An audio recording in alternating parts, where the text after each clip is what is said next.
Today I'm reading Roxaboxen by Alice McLaren, illustrated by Barbara Cooney. Before I start, I found something at the back I wanted to read to you. This is what it says. On a hill on the southeast corner of 2nd Avenue and 8th Street in Yuma, Arizona, there is a place once known as Roxaboxen. The events in this book really happened to Alice McLaren's mother. With the aid of her mother's childhood manuscript, the memories of relatives, and letters and maps from the former inhabitants of Roxaboxen, Alice McLaren was able to recreate that magical world as if she had played there herself. She presents us with a celebration of the active imagination, of the ability of children to create, even with the most unpromising materials, a world of fantasy so real and multidimensional that it earns a lasting place in memory. Artist Barbara Cooney saw Roxaboxen as one of her toughest assignments yet, constructing a magical world out of something that wasn't there. She made 2 trips to the desert where she found a small tan hill dotted with stones and rocks, a scattering of desert plants, and now lots of broken glass and an old car chassis. But accompanied by Alice McLaren's 80-year-old Aunt Frances, former Roxaboxenite, the magic and spirit of Roxaboxen began to emerge, a magic found in the minds and hearts of the children who played there. So this is a true story. Roxaboxen.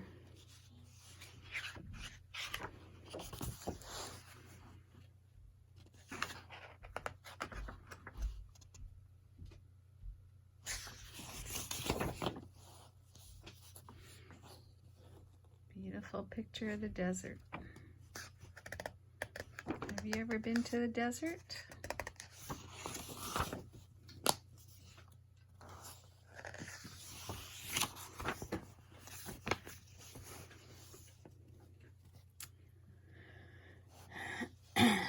Mariah called it Roxaboxen. She always knew the name of everything. There across the road, it looked like any rocky hill, nothing but sand and rocks, some old wooden boxes, cactus and greasewood, and thorny ocotillo. But it was a special place.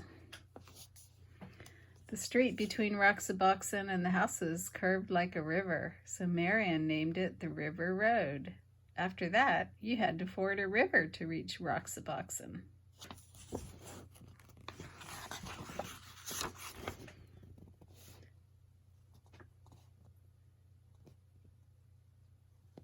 Of course, all of Marian's sisters came, Anna May and Frances and little Jean, Charles from next door, even though he was 12. Oh, and Eleanor, naturally, and Jamie with his brother Paul. Later on there were others, but these were the first. Well, not really the first. Roxaboxen had always been there and must have belonged to others long before. It's a hill with rocks and boxes where the children like to play.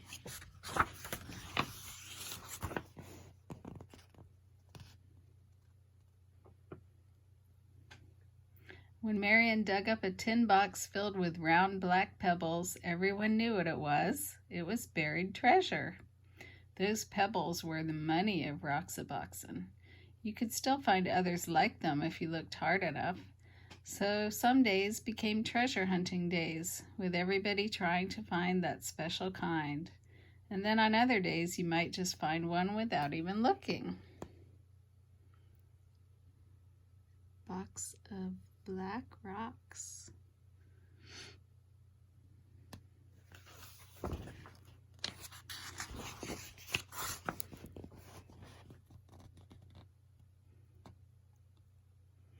A town of Roxaboxen began to grow, lined in traces of stone.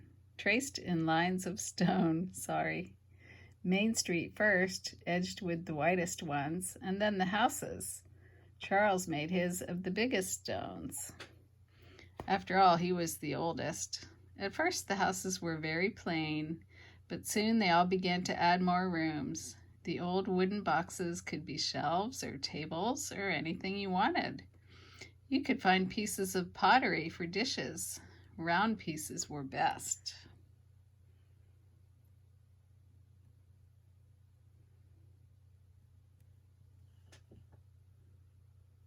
That looks so fun.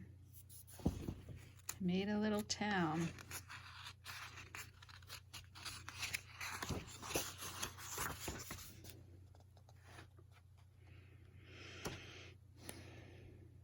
Later on, there was a town hall. Marion was mayor, of course.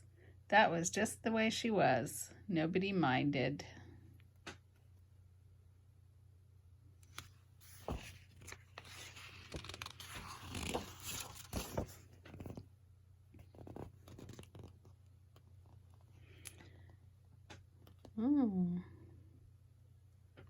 After a while, they added other streets. Frances moved to one of them and built herself a new house outlined in desert glass. Bits of amber, amethyst, and sea green. A house of jewels. Pretty. Look at all the desert glass.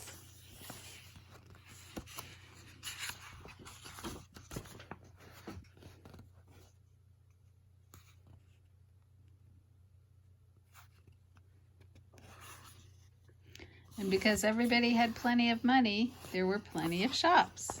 Jean helped Anna May in the bakery. Pies and cakes and bread baked warm in the sun. There were 2 ice cream parlors. Was Paul's ice cream the best or Eleanor's? Everybody kept trying them both. In Roxaboxen, you can eat all the ice cream you want. Do you think it's real or pretend? Imaginary or real? Ooh, look at the sky. So pretty. Must be sunset. Everybody had a car. All you needed was something round for a steering wheel. Of course, if you broke the speed limit, you had to go to jail. The jail had cactus on the floor to make it uncomfortable, and Jamie was the policeman. Anna May, quiet little Anna May, was always speeding. You'd think she liked to go to jail.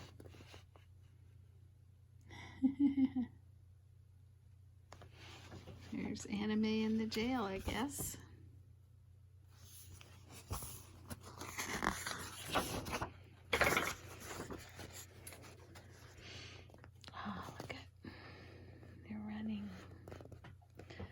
But if you had a horse, you could go as fast as the wind. There were no speed limits for horses, and you didn't have to stay on the roads.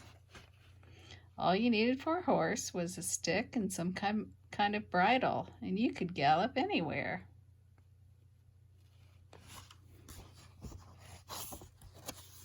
Wouldn't that be fun? Sometimes there were wars. Once there was a great war, boys against girls. Charles and Marion were the generals. The girls had Fort Irene, and they were all Girl Scouts. The boys made a fort at the other end of Roxaboxen, and they were all bandits. Oh, the raids were fierce, loud with whooping and the stamping of horses. The whirling swords of Ocotillo had sharp thorns, but when you reached your fort, you were safe. They're getting chased. The girls are getting chased by the boys to their fort. But once they're in their fort, they're safe. Do you think they really used their thorny swords, or were they just pretending?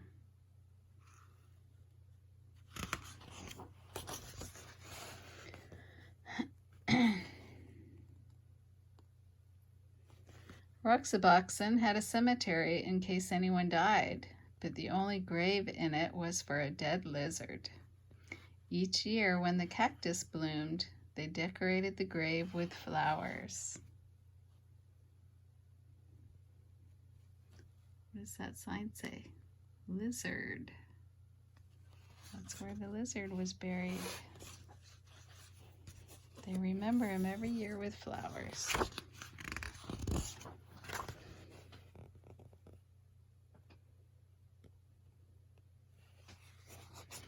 Sometimes in the winter, when everybody was at school and the weather was bad, no one went to Roxaboxen at all, not for weeks and weeks. But it didn't matter. Roxaboxen was always waiting. Roxaboxen was always there. And spring came and the ocotillo blossomed and everybody sucked the honey from its flowers. And everybody built new rooms and everybody decided to have jeweled windows. That summer, there were 3 new houses on the east slope and 2 new shops on Main Street. And so it went. The seasons changed and the years went by. Roxaboxen was always there. See a little hummingbird up there? Butterflies. Beautiful flowers.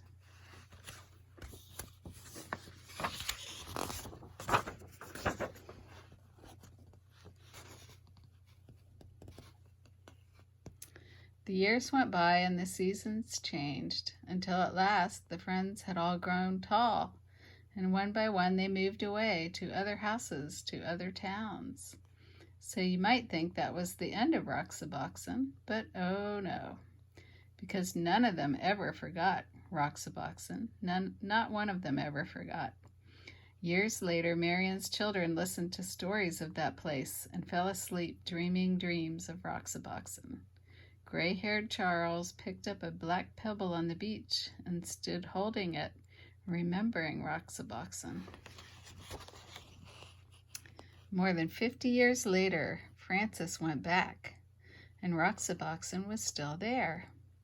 She could see the white stones bordering Main Street, and there, where she had built her house, the desert glass still glowed. Amethyst, amber, and sea green.